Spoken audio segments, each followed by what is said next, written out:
جمال مصطفیٰ یا نظر طیبہ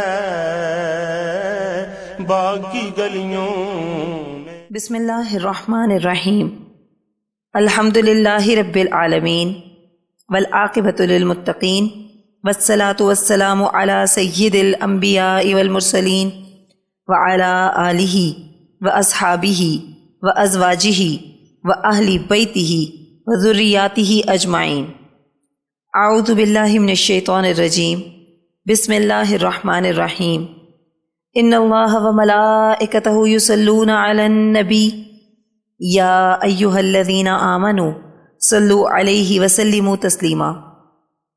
اللہم صلی علی محمد النبی الامی وعلی آلہ وسلم۔ بسم اللہ الرحمن الرحیم۔ رب اشرح لی صدری ویسر لی امری واحلل عقدۃ من لسانی یفقہوا قولی۔ بسم اللہ الرحمن الرحیم۔ وقل جاء الحق وزہق الباطل ان الباطل کان زہوقا۔ آج ہم اپنے درس نمبر 36 کا پہلا حصہ پڑھیں گے، جو کہ سلسلہ ترغیب و ترہیب سے شروع ہو رہا ہے، اور اس کا عنوان ہے سنت رسول اللہ صلی اللہ علیہ وسلم، سرما لگانا۔ آئیے آغاز کرتے ہیں۔ بسم اللہ الرحمن الرحیم۔ سرما لگانا یا سرما ڈالنا سنت ہے، اور خاص عصمت کا سرما افضل ہے، لہٰذا اگر کوئی عصمت کے علاوہ کوئی اور سرما ڈالے تب بھی سنت ادا ہو جائے گی۔ حضرت ابن عباس رضی اللہ تعالی عنہ فرماتے ہیں، آپ صلی اللہ علیہ وسلم نے فرمایا کہ تمہارے سب سرموں میں عصمت بہترین سرما ہے، یہ آنکھ کو روشنی بھی پہنچاتا ہے اور پلکیں بھی اگاتا ہے۔ حضرت ابن عباس رضی اللہ تعالیٰ عنہ فرماتے ہیں، حضور صلی اللہ علیہ وسلم سونے سے قبل ہر آنکھ میں 3 سلائی عصمت سرما کے ڈالا کرتے تھے۔ عصمت ایک خاص سرمے کا نام ہے جو سیاہی سرخی مائل ہوتا ہے، یہ مشرقی علاقوں میں پیدا ہوتا ہے۔ بعض اکابر اس سے اصفہانی سرما مراد لیتے ہیں۔ پھر ہے سرما ڈالنے کا طریقہ۔ 2 سروں والی سلائی سے سرما ڈالنے کا طریقہ یہ ہے کہ پہلے دونوں سروں کو سرمے میں لگا کر دونوں دائیں آنکھ میں لگائیں، پھر دونوں سرے بائیں آنکھ میں لگائیں، پھر تیسری اور آخری مرتبہ ایک سرا بائیں آنکھ میں لگائیں اور دوسرا دائیں آنکھ میں۔ اس طرح ابتدا اور انتہا دائیں آنکھ سے ہوگی۔ پھر ہے ماقبل سے ربط۔ جب آپ صلی اللہ علیہ وسلم سفر ہجرت پر تھے، حضرت بریدہ اسلمی رضی اللہ تعالیٰ عنہ بھی تعاقب میں نکلے اور پھر اسلام قبول کیا۔ عاشقین مصطفیٰ صلی اللہ علیہ وسلم روزانہ آپ صلی اللہ علیہ وسلم کے مدینہ شریف آنے کا انتظار کرتے اور ثنیۃ الوداع پر آتے۔ بالآخر آپ صلی اللہ علیہ وسلم مدینہ شریف تشریف لائے تو مدینہ والوں نے والہانہ عقیدت کے ساتھ استقبال کیا۔ آپ صلی اللہ علیہ وسلم قباء میں تشریف فرما ہوئے، وہاں ایک مسجد کی بنیاد رکھی۔ قباء میں 4 روز قیام فرمانے کے بعد آپ صلی اللہ علیہ وسلم وہاں سے تشریف لے گئے اور اس جگہ پہنچے جہاں آج کل مسجد صغیر بنائی گئی ہے۔ وہاں آپ صلی اللہ علیہ وسلم نے نماز جمعہ پڑھائی اور جمعہ کا خطبہ بھی ارشاد فرمایا۔ پھر آپ صلی اللہ علیہ وسلم کی سواری مدینہ منورہ کے جس گھر سے گزرتی، ہر گھر والے کی یہی تمنا ہوتی کہ آپ صلی اللہ علیہ وسلم ان کے گھر تشریف فرما ہوں۔ بالآخر آپ صلی اللہ علیہ وسلم نے فرمایا کہ یہ اونٹنی جہاں رکے گی وہاں میری قیام گاہ ہوگی۔ آپ صلی اللہ علیہ وسلم کی اونٹنی حضرت ابو ایوب انصاری رضی اللہ تعالی عنہ کے گھر رکی اور آپ صلی اللہ علیہ وسلم وہیں تشریف فرما ہوئے، اور بعینہ ہی اسی جگہ مسجد نبوی کی تعمیر کی گئی۔ نیکسٹ ریڈنگ ہے ہماری، آپ صلی اللہ علیہ وسلم جہاں تشریف فرما ہوئے وہ گھر طبہ بادشاہ نے تعمیر کروایا تھا۔ واقعے کا کچھ پس منظر: طبہ بادشاہ اسعد ابو کرب اور اس کے ساتھ علماء کی جماعت جب یثرب سے گزری تو آپ صلی اللہ علیہ وسلم کے دار ہجرت کی کچھ علامتیں دیکھیں۔ علماء نے بادشاہ سے عرض کیا کہ ہمیں یہیں رکنے دیا جائے اور جو نبی مبعوث ہوں گے ان کا نام محمد صلی اللہ علیہ وسلم ہوگا۔ بادشاہ نے وہاں سب کو قیام کرنے کی اجازت دے دی، ہر ایک کے لیے علیحدہ مکان تعمیر کروائے، سب کا نکاح اپنی لونڈیوں سے کروایا، ہر ایک کو مال عظیم دیا اور ایک خاص گھر آپ صلی اللہ علیہ وسلم کے لیے تعمیر کروایا کہ آپ صلی اللہ علیہ وسلم جب ہجرت کر کے یہاں تشریف لائیں گے تو اسی مکان میں ٹھہریں گے، اور آپ صلی اللہ علیہ وسلم کے نام ایک خط لکھا جس میں اپنے اسلام لانے کو ظاہر کیا۔ یہ آپ صلی اللہ علیہ وسلم کی بعثت سے تقریباً 700 سال پہلے کا واقعہ ہے۔ طبہ نے اس خط پر مہر بھی لگائی تھی اور ایک عالم کے سپرد بھی کیا کہ اگر تم اس نبی آخر الزماں صلی اللہ علیہ وسلم کا زمانہ پاؤ تو یہ خط پیش کر دینا، ورنہ اپنی اولاد کو یہ خط سپرد کر دینا اور یہی وصیت اس کو کر دینا جو میں تم کو کر رہا ہوں۔ حضرت ابو ایوب انصاری رضی اللہ تعالی عنہ اسی عالم کی اولاد میں سے ہیں، اور مکان بھی وہی ہے جس کو طبہ نے فقط اسی غرض سے بنوایا تھا۔ چنانچہ اللہ سبحانہ و تعالی کے حکم سے یہ اونٹنی اسی مکان کے دروازے پر بیٹھی۔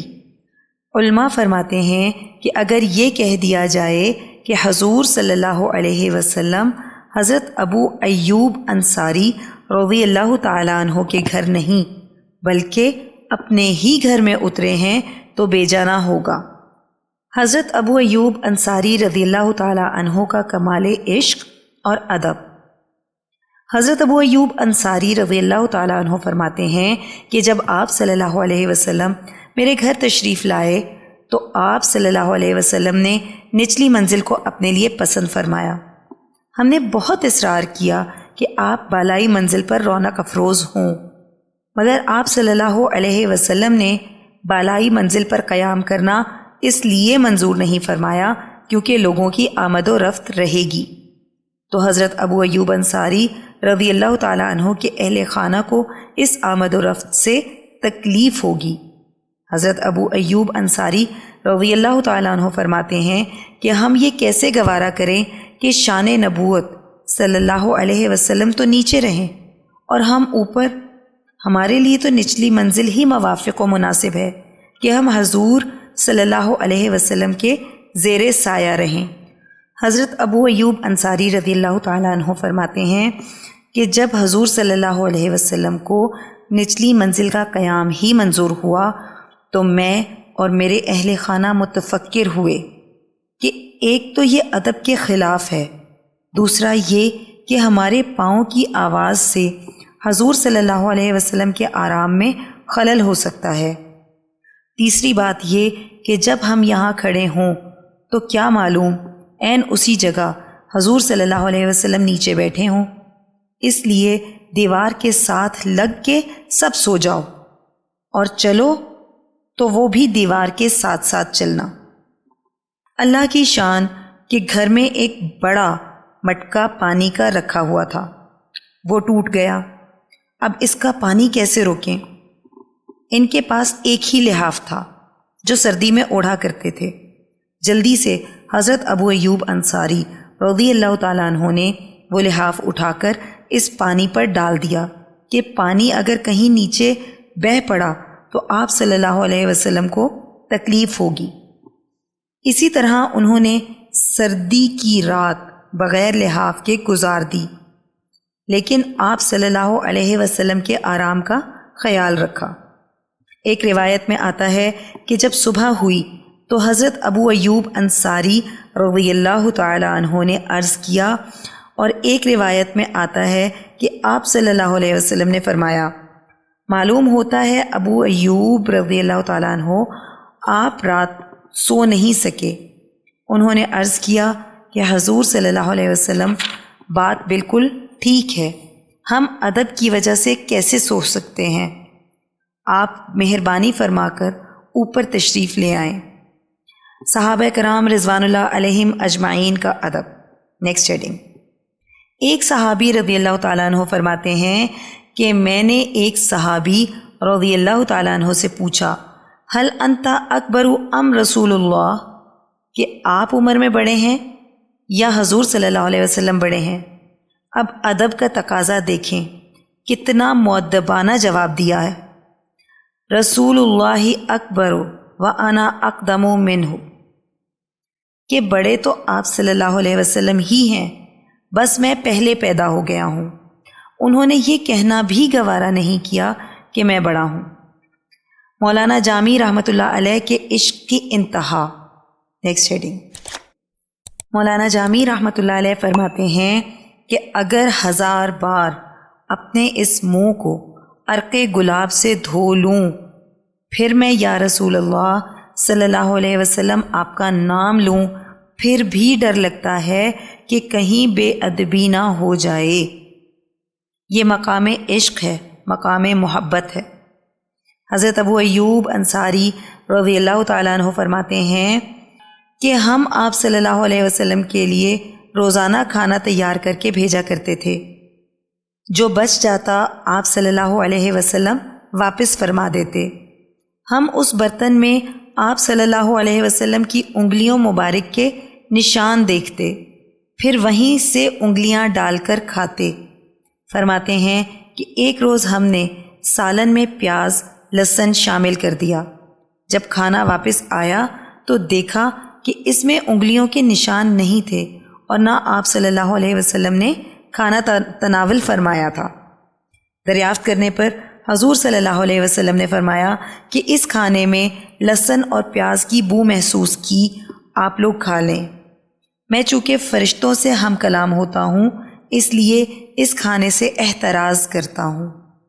فرماتے ہیں کہ اس کے بعد ہم نے کبھی آپ صلی اللہ علیہ وسلم کے کھانے میں پیاز لہسن شامل نہیں کیا۔ بہرحال اکثر روایات کے مطابق آپ صلی اللہ علیہ وسلم حضرت ابو ایوب انصاری رضی اللہ تعالیٰ عنہ کے گھر میں 7 ماہ تک مقیم رہے۔ ذکر واقعات باعتبار سن ہجری۔ چونکہ مدنی زندگی 10 سنوں پر مشتمل ہے، اس لیے ضروری ہے کہ ہر سن کے واقعات کو مستقل بیان کیا جائے۔ حضور صلی اللہ علیہ وسلم کی مدینہ منورہ میں اقامت 10 سال رہی۔ علماء سیر نے ان 10 سالوں کے واقعات کو ایک سال کے واقعات کی شکل میں جدا جدا بیان کیا ہے۔ ان میں بعض واقعات میں تقدیم و تاخیر واقع ہوئی ہے، اس لیے بعض علماء سیر نے سال کی ترتیب کے علاوہ بھی بیان فرمایا ہے، لیکن 10 سنوں کی ترتیب عام فہم بھی ہے اور دل کو لگنے والی بھی ہے، لہٰذا ہم اپنے دروس میں اسی کا اعتبار کریں گے۔ نہ ہماری زبانیں اس قابل ہیں، نہ ہاتھ، نہ قلم، نہ سماعتیں کہ ثناء و حمد و محمد صلی اللہ علیہ وسلم کا کچھ بھی حق ادا کر سکیں۔ یہ سب ھذا من فضل ربی ہے، ذالک الفضل اللہ یؤتیہ من یشاء واللہ ذو الفضل العظیم۔ پہلی سن ہجری کے واقعات۔ مسجد قباء۔ سن اول ہجری کا سب سے پہلا واقعہ مسجد قباء کی تعمیر ہے۔ یہی وہ پہلی مسجد ہے جس میں پہلی مرتبہ صحابہ کرام رضوان اللہ علیہم اجمعین نے آپ صلی اللہ علیہ وسلم کی اقتداء میں نماز ادا کی۔ اگرچہ اس سے پہلے بھی مسجد بنائی گئی ہوگی، لیکن وہ مسجد اسی کے ساتھ مخصوص ہوگی جس نے اسے بنایا ہوگا۔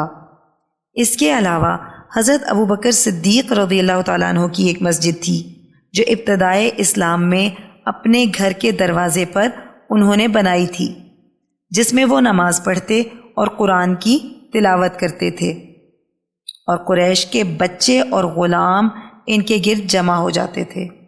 اللہ تعالیٰ کا ارشاد ہے، لَمَسْجِدٌ أُسِّسَ عَلَى التَّقْوَى مِنْ أَوَّلِ يَوْمٍ أَحَقُّ أَن تَقُومَ فِيهِ۔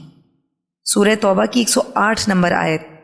البتہ وہ مسجد جس کی بنیاد تقوی پر رکھی گئی پہلے دن سے زیادہ حقدار ہے کہ اس میں نماز ادا کی جائے۔ آیت مبارکہ کے شان نزول کے متعلق علماء کی رائے۔ بعض علماء کے نزدیک مسجد قباء کی بنیاد رکھنے پر یہ آیت مبارکہ نازل ہوئی۔ بعض علماء کے نزدیک اس آیت مبارکہ میں مسجد سے مراد مسجد نبوی ہے، لیکن آیت کریمہ کا مفہوم دونوں مسجدوں پر صادق آتا ہے، اس لیے کہ دونوں مسجدوں کی تعمیر اول بنیاد سے ہی تقوی پر ہے، لہٰذا دونوں مسجدیں مراد ہو سکتی ہیں۔ مسجد قباء کی فضیلت۔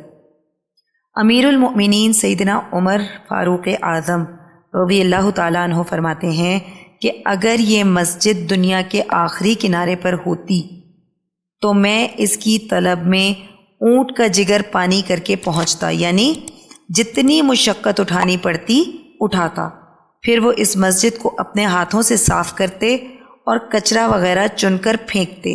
سیدنا سعد بن ابی وقاص رضی اللہ تعالیٰ عنہ روایت کرتے ہیں کہ مسجد قباء میں 2 رکعت نماز پڑھنا میرے نزدیک بیت المقدس کی 2 بار زیارت کرنے سے زیادہ محبوب ہے۔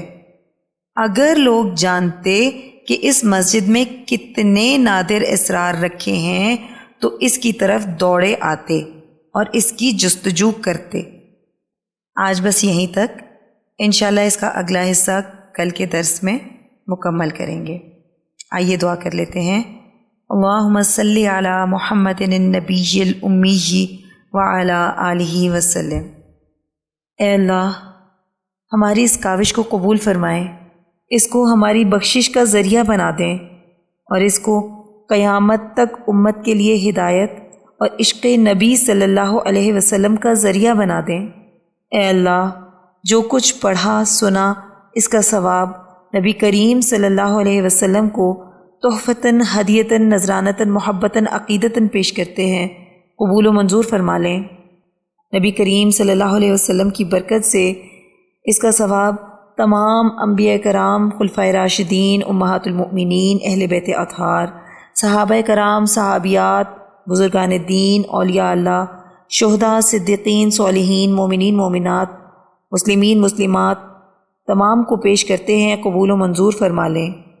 الہی، اس کا ثواب سلسلہ قاسمیہ، عزیزیہ، نقشبندیہ، مجددیہ کے تمام بزرگان، بالخصوص شیخ الاولیاء حضرت مولانا مہر محمد صاحب رحمۃ اللہ علیہ، شیخ الحدیث حضرت مولانا عبدالحکیم صاحب رحمۃ اللہ علیہ، اور شیخ الاسلام حضرت مولانا محمد عبدالعلیم قاسمی صاحب رحمۃ اللہ علیہ کو پہنچا دیں اور ہمارے بزرگان کے درجات کو اور بھی زیادہ بلند فرما دیں۔ یا اللہ، ہمارے مرشد گرامی حضرت شیخ عزیز القاسمی حکیمی مہروی نقشبندی مجددی دامت برکاتہم العالیہ پر اپنا خاص فضل اور خانقاہ اور مدرسے پر اپنا خصوصی کرم فرما دیں اور انہیں امت کے لیے ہدایت و شفا کا ذریعہ بنا دیں۔